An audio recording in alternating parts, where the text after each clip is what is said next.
हे hello welcome back to my channel. तर कसे आहात तुम्ही सगळे? तर आजपासून आपल्या चॅनेलवर येत आहे भारताच्या सगळ्यात सुंदर आणि मजेशीर ठिकाण म्हणजेच आपले गोव्याचे व्लॉग्स येणार आहेत आणि ते तुम्ही नक्की बघा। आम्ही ह्या 3-4 दिवसात कुठे जाणार आहोत आणि काय काय मजा करणार आहोत, तर हे पाहण्यासाठी तुम्हाला व्हिडिओज बघावे लागतील। सो हा आहे आजचा पहिला दिवस आणि आम्ही गोव्याला पोहोचलेलो आहोत। तर दुपारचे वाजले 1:30। तुम्हाला तर माहीत आहे की कोकण ट्रेन्स किती लेट असतात। सो आम्हाला 1:30 वाजला आणि फायनली आम्ही आमच्या हॉटेलवरती पोहोचलेलो आहोत। तर हे आहे हॉटेल सँड्यूज, जे आहे वॅगेटर बीचजवळ आणि हे एक 4 स्टार हॉटेल आहे।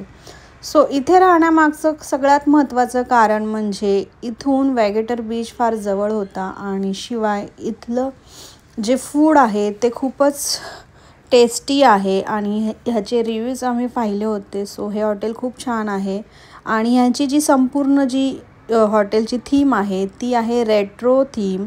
सो इथे सर्व काही तुम्हाला कलरफुल दिसेल। इथली जिमसुद्धा खूप कलरफुल होती। चला तर रूम कसा आहे ते बघूयात आणि रूममध्ये एंट्री घेऊयात। तर रूममध्ये आल्यानंतर लेफ्ट साईडला आहे वॉशरूम आणि राईट साईडला आहे कपड। सो रूममध्ये आल्यानंतर सर्व काही छान डेकॉर मस्त होतं। इथलं जे थीम होती ती ॲक्वा होती, त्यामुळे सर्व काही निळ्या रंगाचं आहे आणि बरंचसं फर्निचर यांनी दिलं होतं, स्टडी टेबल, चेअर, सोफा। चला तर आता आपण बघूया व्ह्यू कसा आहे। तर व्ह्यू फार छान दिसत होता। हा जो स्विमिंग पूलचा एरिया आहे तो आहे गिटार शेपचा। सो गिटार शेपचं जे स्विमिंग पूल आहे तेच या हॉटेलचं USP आहे आणि मला तर स्विमिंग पूल बघून असं वाटलं की कधी मी एकदाची स्विमिंग पूलमध्ये जातीये मज्जा करायला। तर बघूयात आता आपण वॉशरूम कसं आहे। वॉशरूमसुद्धा इथले ॲक्वा थीम होते। सो जे हे वॉशरूम आहे ते निळ्या रंगाचं आहे। फ्लोरिंगसुद्धा खूप छान होतं, समुद्राच्या लाटांसारखं दिसणारं आणि प्रत्येक गोष्ट इथली युनिक वाटली मला। शिवाय प्रत्येक हॉटेलमध्ये आल्यानंतर ना मला टॉयलेटरीज काय दिल्या आहेत ते बघण्याचं एक वेगळंच कुतूहल असतं, माहीत नाही का? एकंदरीतच वॉशरूम छान वाटलं, टॉयलेटरीज मी चेक केल्या, सर्व काही होत्या आणि आता दुपारचे जवळजवळ 2:30 वाजले होते आणि फारच भूक लागलेली। सो म्हटलं आता जेवण ऑर्डर करूयात। तर जेवण आम्ही याच हॉटेलमधून ऑर्डर केलेलं आणि आमचं जेवण आलेलं आहे। सो चला तर लंच करून घेतो। लंचमध्ये आम्ही दाल मखनी, पनीर आणि रोटी, राईस असं सर्व काही ऑर्डर केलं होतं आणि मस्त पेटपूजा केल्यानंतर थोडा वेळ आम्ही आराम केला। नंतर आम्ही गेलो स्विमिंग पूल एरियामध्ये आणि मी छान असा हा ड्रेस घेतला होता पूलमध्ये येण्यासाठी, कारण की मला ना छान छान व्हिडिओज आणि रील्स काढवायचे होते, फोटोज काढायचे होते। सो आतमध्ये इथे आल्यानंतर आम्ही छान रील्स काढले, फोटोज काढले, व्हिडिओज काढले। हे सगळं तुम्हाला जर बघायचं असेल तर नक्की तुम्ही माझ्या इंस्टाग्राम पेजला व्हिजिट करू शकता आणि तिथे मी अपलोड ऑलरेडी केलेले आहेत काही व्हिडिओज आणि फोटोज। सो तुम्ही बघू शकता। इंस्टाग्राम ID मी डिस्क्रिप्शन बॉक्समध्ये देईल आणि नक्की फॉलो करा, विसरू नका फॉलो करायला। सो इथे आम्ही श्रीधर आणि मी एकंदरीतच खूप दिवसानंतर मजा करत आहोत आणि असा एकांत आम्हाला बऱ्याच दिवसानंतर मिळाला। सो आम्ही खूप मजा केली पूलमध्ये, वेगवेगळ्या अँगलने फोटोज, व्हिडिओज काढले। शिवाय छान असा हा बॉल आम्ही खेळत होतो आणि बरीच मजा मस्ती चाललेली, टंगळमंगळ करत मस्त असा टाईम आम्ही एकत्र स्पेंड केला आणि श्रीधर बोलत होता बास आता जाऊयात बाहेर, पण मला बाहेर जायची इच्छाच होत नव्हती।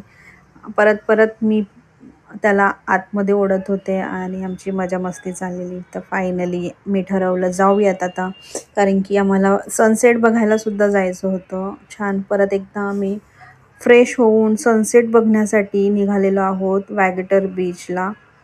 तर इथे प्रत्येक कोपऱ्यात या हॉटेलच्या काहीतरी युनिक गोष्ट ठेवलेली होती, म्हणजे असं वेगळंच काहीतरी डेकॉर जुन्या काळातलं ठेवलेलं, तर छान वाटत होतं इथून। आणि हा बाहेरचा सुंदर असा नजारा आहे हॉटेलच्या, ग्रीनरी होती आणि हॉटेलच्या खालीच ना रेंटने कार आणि बाईक देणारे होते। सो आम्हाला पटकन तिथे बाईकसुद्धा मिळाली। वॅगेटर बीचला तर आम्ही वॉकेबल डिस्टन्स होता, सो आम्ही वॉकिंग करतच गेलो आणि जाताना आम्हाला हा सुंदर मोर दिसला आणि त्याचा व्हिडिओज घेता घेताच तो निघाला आपल्या दिशेने. तर म्हटलं नको, त्याला जाऊ देत. सो हा आहे वॅगेटर बीचला जाणारा रस्ता. आणि इथे ना क्लिफ होती, म्हणजे असं उंचावरती हे हॉटेल होतं आणि जो बीच आहे तो खाली आहे. सो खाली पायऱ्या उतरून जावं लागत होतं आणि तेवढ्याच पायऱ्यावरती चढून यावं लागत होतं. त्यामुळे हा एक ड्रॉबॅक म्हणता येईल. आणि सिसारा म्हणून एक जे मोठं असं हे आहे ना, काय म्हणतात त्याला, सनडाउनर, ते तिथेच होतं जवळच आणि ते तिथून दिसत होतं.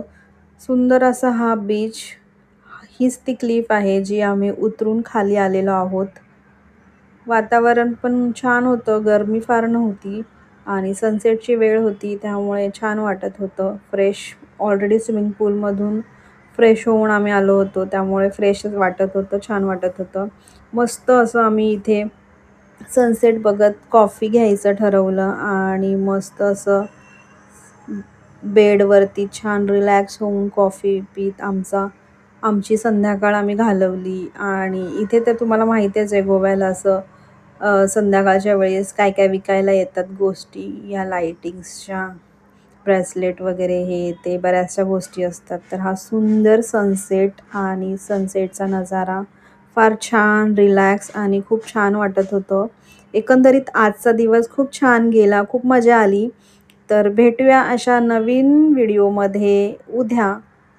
तोपर्यंत घेऊयात रजा. आणि व्हिडिओ कसा वाटला नक्की सांगा आणि आवडल्यास नक्की लाईक करा, शेअर करा, सबस्क्राईब करा. भेटूया लवकरच. बाय.